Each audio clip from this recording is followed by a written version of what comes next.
And that leads us to the game of the afternoon, Bills-Chiefs. The Bills with that extra time and that the way that the games have played out while they were off. By default last week, they've jumped 3 spots in the power rankings. Right. The other teams at or around 500 are stumbling, and it's like, hey, you know what? There's an opportunity here for the Bills. And then that Sean McDermott reporting from Tyler Dunn, even though it was, by all appearances, dead on balls accurate, the fact is that it gave the Bills a natural, organic rallying point. We saw it at the very top of the show. We've got your back. Sean McDermott kind of stumbled into this glow where they're working toward the goal of helping him and making him look good. Yeah. They go into Arrowhead. Yeah, maybe they use for it the as a third rallying straight thing. regular season game And in win it. Arrowhead, and they win. Right. I mean, we kind of said last week we both picked the Bills. We knew they weren't going to be scared of going into Arrowhead and dealing with the crowd there or enamored with, oh, no, it's Mahomes and Kelsey and Taylor Swift's in the building. We're in trouble. They don't give a damn, that's for sure.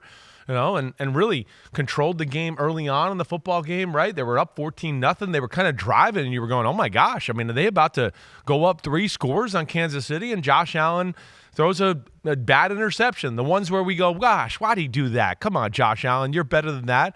And that kind of ignited the Chiefs and made it a football game, and it was real exciting, and it was a defensive struggle, really, for the majority of the second half. You know, Chris, for the second straight Sunday, we saw a team weather that storm where it used to be inevitable. Right. It used to be, it's coming, the 18-2 run by the great basketball team, and then you're just done. Yep.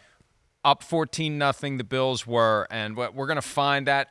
We're going to find that gear. Yeah. We're going to score 28. Right. And it started, and then the Bills just turned it around on them. I mean, just like the Packers did. When it felt like the Chiefs were going to come back, beat the Packers stepped on them.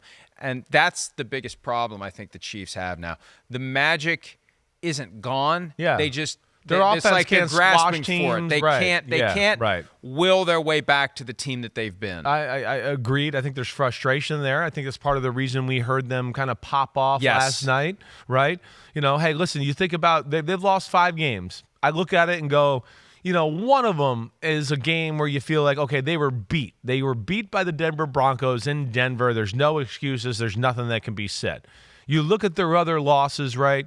You go, oh, the Detroit Lions game. Well, they could have won that game, probably should have won that game if they could catch the football, right? You got the Eagles game where they catch the football, they win the game. Marquez Valdes-Scantling post route down the middle, touchdown, right? Green Bay Packers get screwed over by the refs, and they were professional. And then, of course, they lose another heartbreaker last night, and the refs played a role in it, and you know, it's like it set a time bomb off. I've never seen Mahomes act that way. I've never really seen Andy Reid kind of talk that way, after a football game. And we're going to hear from, we got to set this up first for anybody that might have missed it. Yeah. A play on the final drive by the Chiefs that prompted, we were in here doing Football Night in America, and I think we were in break when it happened. Yep, right. But got a huge one of those screen over here. Natural, holy shit moments, right? Or you ever think everybody said that? Yeah. The pass to Travis Kelce, throws it back across the field. Whether he intended to or not, a little homage to the late Frank Wycheck, who passed away yesterday. Condolences to him, his family, and the Titans. But throwing that ball across like Frank Wycheck once did in the Music City Miracle, and in goes Kadarius Toney for the touchdown. You see that flag. I always hate when I see that flag on there because, like, is it going to take away the play? And there it is, offside. The blue line's deceptive here. I don't understand. It's like some kind of parallax view, optical illusion. Can we go back to the other image? The receiver up top is on the ball. Yeah. Even though he's not on the blue line. Right. He's on the ball. The blue line's an unofficial down marker. But it created this sense of it was close. It really wasn't close. Not close. Kadarius Toney was clearly over the ball. He didn't check with the officials to make sure he was in the right spot. We see that all the time. That's right. You got turn, point. And they'll put their hand. That's when you get your warning, or they tell you to push back just a little bit. He didn't do that. If you watch this play 100 times, he never looks outside to the line judge and goes, am I good? He's clearly offsides.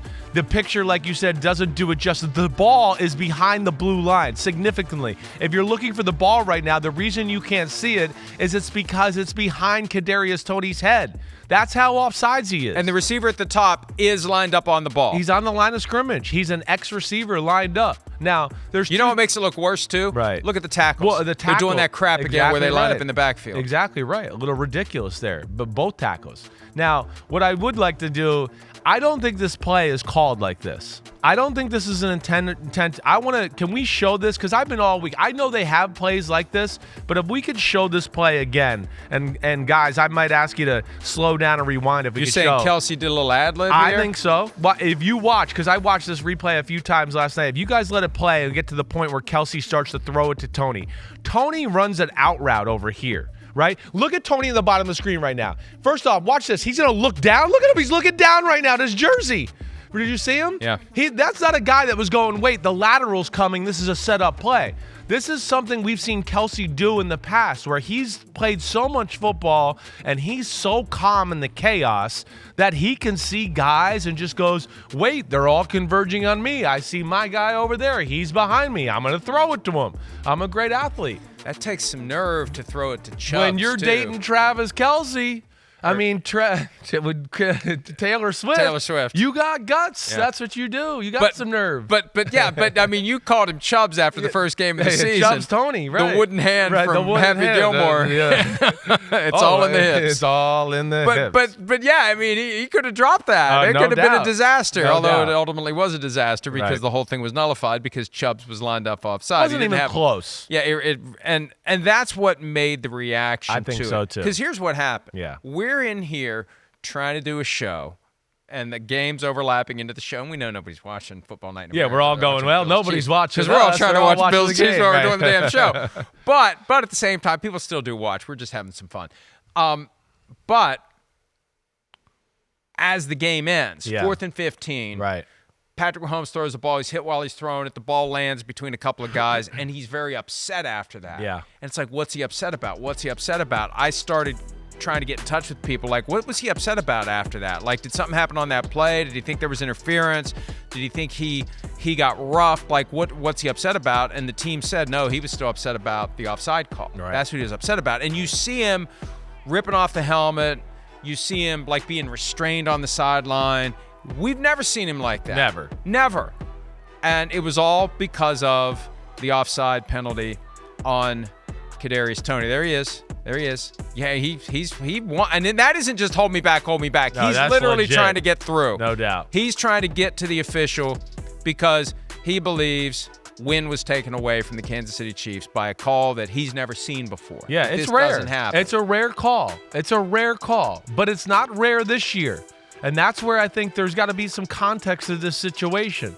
You know, I know he says after the game that, you know, he's played 7 years and he's never saw that called and all of that. And you know, Patrick Mahomes, I think the world of him. He is the man. I love him.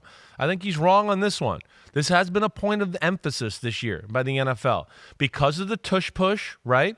Defenses started to complain. You're letting the offensive line up in the neutral zone. That's helping them with the tush-push. That was the first calling. That was the first issue. And there was a lot of complaints from defensive coaches and head coaches going, hey, you're letting the offense invade the neutral zone, and you're letting the defense not even get close to the neutral zone. You're calling them offsides all the time.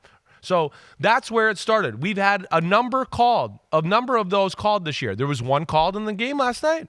Landon Dickerson was called as a left guard. Same thing. Ball, hand, too far into the neutral zone, offsides, they called it. It's been a point of emphasis the whole season.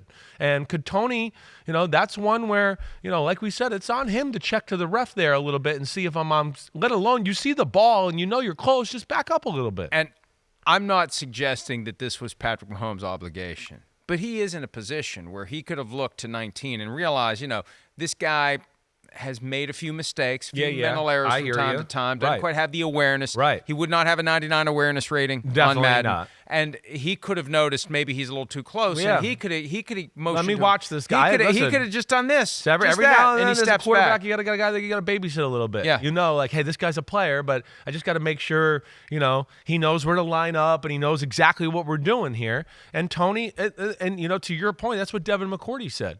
Devin McCourty was just like, I mean, how many times has he got to mess up, before they take him out in these situations? They want him to be their Tyreek Hill. They want to turn that peanuts bargain basement deal. Right. They think they stole him from the Giants. He is a and playmaker. They're smitten with his talent. They don't have that. And they keep trying to will him into a number one receiver. Yeah, I know. And it's burned them a few times this year, as we know. And I know he's got great talent, and maybe it does happen. I hope it does happen. They need it to happen. That's why they got to stick with him. Because as you saw last night, again, offense is an issue in Kansas City. It's going to continue to be an issue. And they couldn't run the ball, and they're just not, diverse with weapons and as good on the offensive side of the ball, a little bit like we talked about with the Eagles and no Eric Bieniemy. They don't do as much on the offensive side of the ball last year. Mahomes is not playing his best.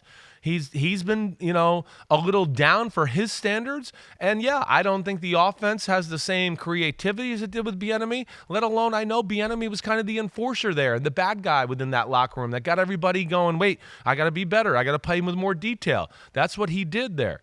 But we saw a gutsy Bills effort. I do want to give credit for them, and we got to talk about them a little bit here before we move on. Kadarius Toney is that guy in every workplace in America who can do the hard part of the job effortlessly, and screws up on the stuff that anyone can do. You're like, and damn, it drives you don't crazy. have your key card to get in the building? Like, what? Like, you can write code and figure it all out on the computer, but you never have your key card. You don't know how to park your car. Like, what the hell? He is that guy.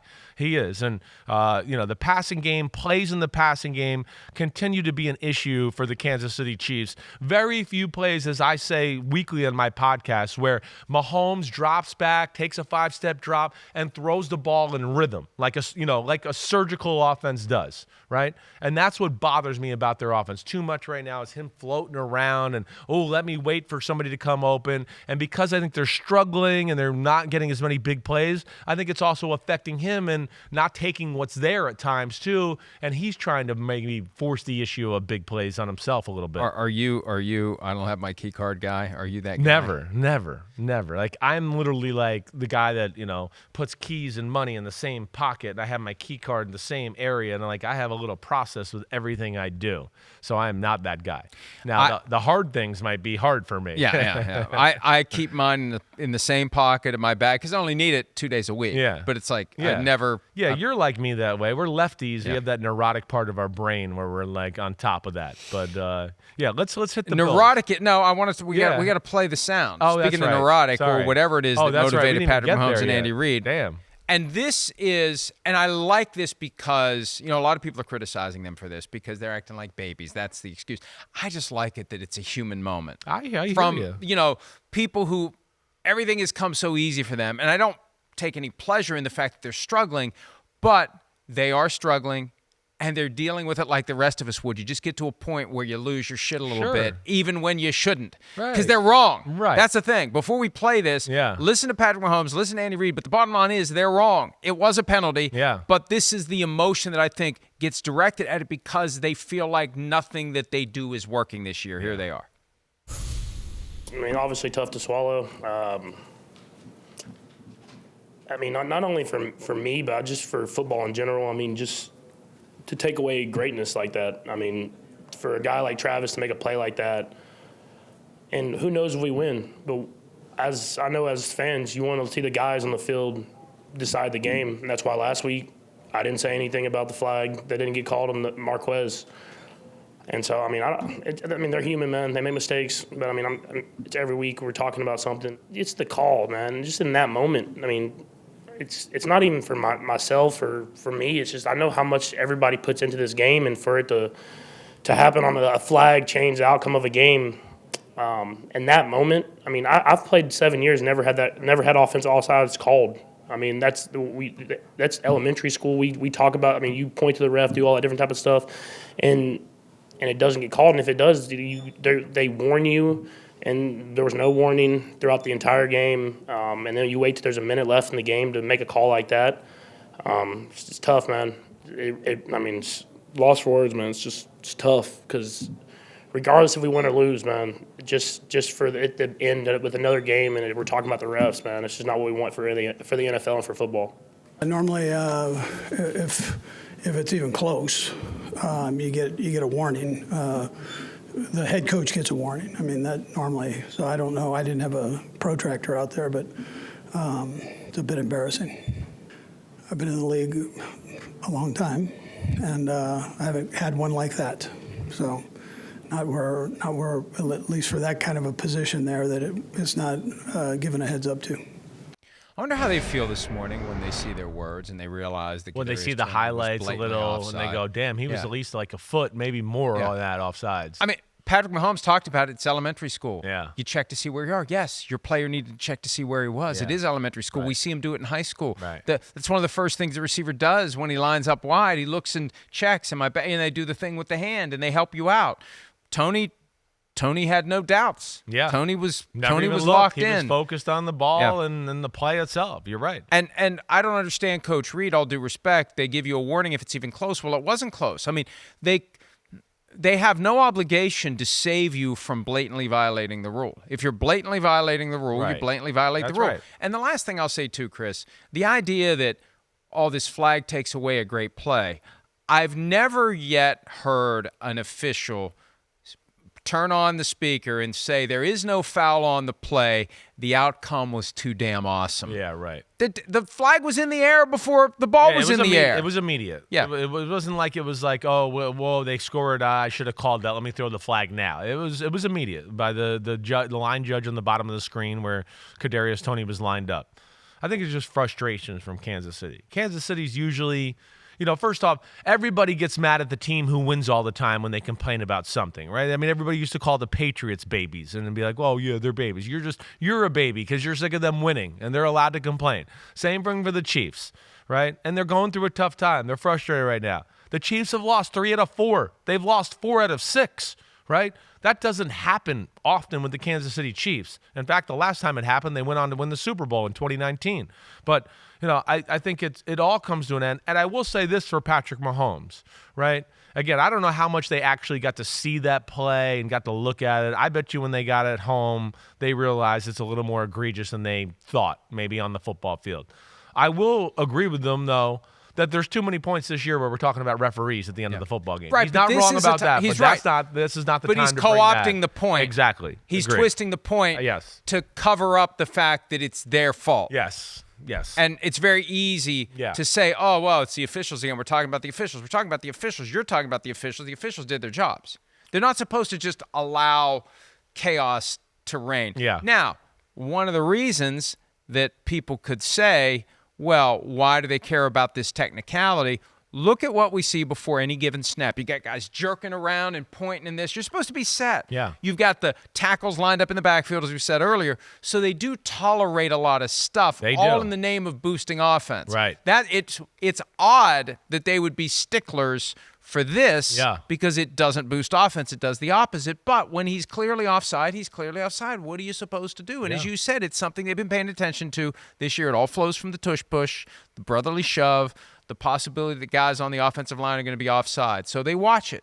And, there's games almost every week where I see a defensive lineman who keeps lining up in the neutral zone and they don't call it. So it's not perfect. Yeah. But when you see that, it's not as bad. There was a Thanksgiving night game several years ago where Alshon Jeffrey, when he was playing for the Bears, it was Bears-Packers. It was like cartoonishly offside by 2 yards. Yeah. It wasn't like that, but Right. it was still, the blue line makes it deceptive. He was clearly offside, and we'll see what Andy Reid says about it today. Andy Reid will get fined for what he said. I don't think Patrick Mahomes will, because for players, usually they require you to say something that calls into question the integrity of the officials. Like when Deontay Johnson, the Steelers, said it a few weeks back. Right. They got paid well today. He got This fined is just $25,000. big picture stuff, right? This is just attacking. Yeah, right? this is just bad call. Yeah, This isn't right. This isn't.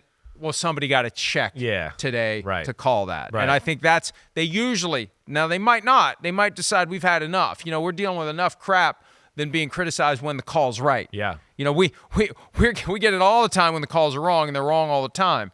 we don't want you talking like this when the call's right. You need to hold your tongue. And you need to go talk to number 19. Don't talk to us. Go talk to number 19. Yeah, I think that's right. At the end of the day, this is the big talking point. This play, we know it was awesome. I think Mahomes' answer tells you that it wasn't a real play, that it was Kelce making a play, right? He kind of let you know right there. So it wasn't designed that way. But I think at the end of the day, we're going to talk about that play, but we got to give the Bills some credit. Go ahead. Right? The Bills battled, right? I mean, the Chiefs offensively, it was work for them to score 17 points. Now, it was work for Buffalo to score 20 points. They came out hot and moving the ball, and Josh Allen made some magical plays like he always does, right? Throws a touchdown pass to Cook on the first drive. Really took a play that this is what Kansas City made this play famous with Kareem Hunt. Right? And they take James Cook, who has become kind of the number one weapon for the Bills offense ever since Joe Brady took over. Then you got Josh Allen here. Like, are you kidding me here? Is this Derrick Henry? Is this Emmitt Smith? Is that, Earl Campbell? The Tyler Rose? What he carrying 7 people in the end zone on the quarterback power play? He's phenomenal. He really is. And again, there's too much on Josh Allen, but, the way the Bills rallied together, gritty win right there. And the fact that they're using James Cook is interesting to me so much in the passing game. Joe Brady comes from Sean Payton, right? We know Sean Payton was throwing to Alvin Kamara with Drew Brees 900 times a game. This is part of definitely part of his little wrinkle on the offense. And it should be, because James Cook is one of the few guys on their team that can do above what the play is drawn up to do on the football field. So good by that. Their defense had a good showing. I still worry about the same things I worry about with Buffalo. Kansas City plays man-to-man almost every play of every game. It's up there. The receivers for Buffalo could not get open against Kansas City. Too. Was non-existent. They couldn't. Every replay they showed, you went, they're on lockdown. Like, nobody's open, right? So where they found it is, wait, they're going to play man-to-man. The linebacker's going to be man-to-man on James Cook, and we like that matchup, and we know he can do that. And, good win, big-time plays. How about the Josh Allen falling out of bounds throw to – that was like – that's a play of the day that's going to be forgotten about because of the play at the end of the football game. But falling out of bounds, fading away backwards, here it is. Great job, Courtney and Kristen, coming up in the clutch right here. Running to the left. Oh, no, I got to buy time. And then... Oh, my gosh. He's falling out of bounds. And he goes, oh, wait, he's about to come open. Let me flick it up there to Latavius Murray. He makes the great play. He fumbles, gets lucky that it gets knocked out of bounds. But, come on. There's Mahomes and Allen are the only two people that do this type of stuff right there. Awesome play by Josh Allen, and way to go, Buffaloes. That was a big play because it just at least flipped field position. It ended up in no points, but when Buffalo did punt, they pinned Kansas City back in their own area. Before we break, though, let's hear from Josh Allen talking about the importance of getting the win after a rough week that was punctuated by the story from Tyler Dunne about Sean McDermott, the 9/11 reference that was made at the team meeting 4 years ago, and all the stuff that they dealt with in the aftermath of that. Here's Allen talking about how important the win was. Obviously, this week wasn't easy. It wasn't easy for Coach McDermott. You can question a lot of things about coaching style. You can question a lot of things about my decision making. You can question a lot of things about this team. But to question his character and who he is as a man, he's one of the better humans on this planet. How he carries himself, and we saw it for what it is. We're just trying to focus on winning each week, one game at a time. You never know where that natural, organic thing that you can use as a chip on your shoulder or rallying cry is going to come from. They're always looking for anything to take something phony, the Michael Jordan, just make it up and eventually convince yourself. Yeah, right. That that's Tom Brady, everybody's against us. Yeah. What? We're all picking you to win the Super Bowl. By a touchdown. What are you talking about? Yeah. But when it happens for real, it makes it so much more potent. Right. And they're going to need it. They've got the Cowboys this week. We got them on Peacock, December 23rd, that weekend before Christmas. Yeah, against the Chargers. At the Chargers. Right. And I feel, I thought they were done. And now I feel like they got a real chance to get in. And they're the team. We've been saying this. Right. If they get in, none of those teams in the AFC are going to want to play them. No. And I think when you talk about, is there a great team in the AFC right now? And you go, oh, no, you got to deal with McDermott and Josh Allen coming to town. That's not going to be fun. And I think, between Cleveland quarterback situation, Pittsburgh, and that shitty offense we're watching on a weekly basis, and then the Colts, right? You look at it and go, those are the bottom 3 teams in the AFC playoff picture right now. And it feels like Buffalo's better than Pittsburgh and Indy. It feels like that, right? I don't want to say that about Cleveland because of that defense, and they're so special that I'm not going to just throw that out there. But, it's wide open. The way it's shook out between injuries and a few losses to where Buffalo is squarely in this thing, and who says they can't beat Miami in a playoff game? Right. They go down there. They're used to that. They can do that, and they beat them handily this year already. Or in Baltimore or in Kansas City. Exactly right. And I think that they potentially will be more dangerous as a team that has nothing to lose. I hear you, Mike. They've been so tight the past few years. There's been this expectation. We're supposed to win the Super Bowl. That's right. We're supposed to win it all. We're supposed to win it all. We're the favorite. Last year, we're the favorite. Why are we the favorite? The Bengals just went to the Super Bowl. Make them the favorite. Don't put that on us. Right. Don't put that pressure on us. Josh Allen, the MVP favorite. Bills, the Super Bowl favorite. This year, they didn't have that, but there was still that sense, hey, you better get it done this year or else. And now it's kind of like we've weathered that. We accept that that's where we're headed. Oh, wait, maybe we're headed in a different direction. And I just feel like they've got the talent. You combine the talent with the circumstance, and they could get to the not to the Super Bowl, they could get to the playoffs and could make things interesting. And maybe, who knows, maybe this is the weird roundabout way they end up getting there. Well, there's a wise man once said, nobody circles the wagons like the Buffalo Bills. He called for Bills 49ers every freaking year in the 90s. I think every year of the decade, and maybe he gets it this year. Hi, it's Mike Florio. Thanks for watching PFT on YouTube. Hit subscribe for the latest news and analysis from Pro Football Talk.